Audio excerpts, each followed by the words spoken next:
Halo guys, selamat datang di YouTube kami. Perkenalkan, nama saya Alfian Nisiro, NIM 3219422. Nama saya Henderson O, NIM 3219410. Kami dari mahasiswa Sekolah Tinggi Teknologi Indonesia dari Tanjung Pinang Kota. Dan di video kali ini kami akan membahas tentang minimum project 2 yang berjudul perancangan kafe milenial Berbasis Android. Langsung saja berikut ini. Baik, di sini pertama-tama kita akan menjelaskan tentang format kami. Di dalam format kami terdapat 4 entitas, yaitu ada customer, sistem, kasir, dan yang terakhir dapur. Di customer ini, customer datang mendatangi kafe dan dia akan memilih makanan yang tertera di layar. Setelah memilih, sistem akan mengkonfirmasi apakah pesanannya itu telah terkonfirmasi atau belum. Kalau misalnya belum, sistem akan membalikkan ke bagian layar utama untuk memilih makanan tersebut, untuk memilih kembali. Setelah ia akan masuk ke menu tampilan transaksi.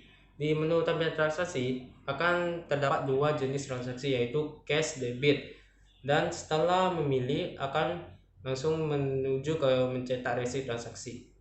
Setelah mencetak resi, customer menuju ke bagian kasir dan kasir menerima resi dari customer tersebut. Ketika sudah memilih, kasir melakukan transaksi tersebut. Ketika sudah melakukan transaksi tersebut, dari data yang sudah masuk, data pesanan yang sudah masuk dari customer ke kasir, data tersebut akan masuk ke bagian database. Kemudian setelah melakukan transaksi, data itu akan masuk ke bagian dapur, dan di dapur ini adalah mengerjakan pemesanan yang diterima dari kasir tersebut. Ketika selesai pesanan tersebut, dapur akan mengirim ke bagian kasir dan kasir akan memanggil customer tersebut untuk mengambil pesanan tersebut, dan customer pun sudah bisa menikmati pesanan tersebut. Berikut ini adalah gambar dari diagram konteks perancangan kafe milenial. Pertama-tama, customer memesan dan melakukan transaksi.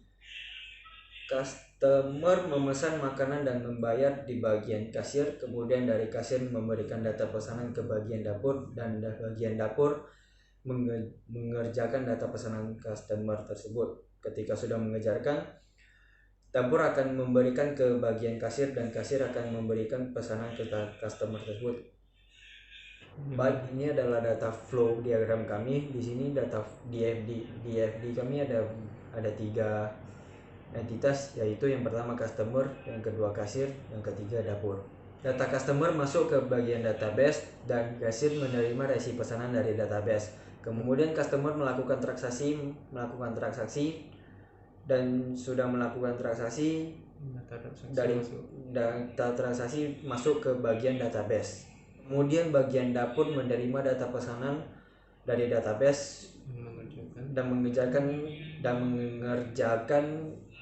data pesanan tersebut. Kemudian kasir mengambil pesanan tersebut dari dapur dan memberikan ke customer. Oke, kita akan melanjutkan ke LD. Dari LD kita mendapatkan 3 entitas. Yang pertama adalah customer. Di dalam entitas customer ini kita mendapatkan 2 atribut, yaitu yang pertama nama customer dan yang kedua itu ID customer sebagai primary key-nya, dan penghubungnya dari sistem ke kasir. Dari sistem ini juga memiliki atribut, yaitu ID menu dan ID transaksi. Kita menuju kasir. Di dalam kasir menunjukkan 4 atribut. Yang pertama itu ID customer sebagai primary key, yang kedua ID transaksi, yang ketiga menu ini sebagai multi value atribut karena dia memiliki lebih dari 1 data, dan yang terakhir itu ada ID menu. Setelah itu kasir akan diteruskan ke bagian dapur. Bagian dapur mengerjakan, dan bagian dapur memiliki 1 atribut yaitu ID menu. Setelah itu dari dapur akan diteruskan ke kasir lagi, dan dari kasir akan menuju ke customer. Dan selanjutnya kita akan melanjutkan ke bagian aplikasi input outputnya. Jadi ini adalah tampilan awal menu di Cafe Millennial. Di sini ada tertera dua jenis barang. Yang pertama adalah makanan dan yang kedua adalah minuman. Ketika kita memilih menu makanan, di sini muncul tampilan awal makanan tersebut.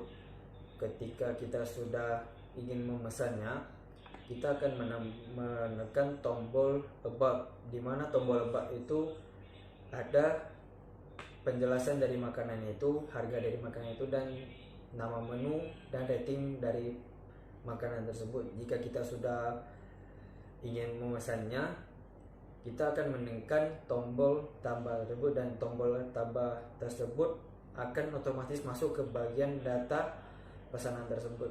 Kita sudah pasti kita akan melakukan transaksi tersebut. Di bagian transaksi ini adalah tombol transaksi. Oke, masuk ke bagian transaksi. Ini adalah tampilan bagian transaksi tersebut. Di bagian transaksi tersebut ini adalah dibagi menjadi dua jenis transaksi. Yang pertama melalui debit dan yang kedua melalui cash. Ketika kita sudah memilih transaksi, akan masuk ke bagian tampilan output. Tampilan outputnya berupa terima kasih atas pemesanannya, silakan mengambil resi pesanan dan dilanjutkan ke bagian kasir untuk melakukan transaksi. Sekian dari presentasi kami, yaitu mini project 2 yang berjudul Cafe Milenial. Kami ucapkan terima kasih dan mohon maaf jika ada kesalahan penyampaian yang kami sampaikan. Sekian dari kami, terima kasih. Bye bye.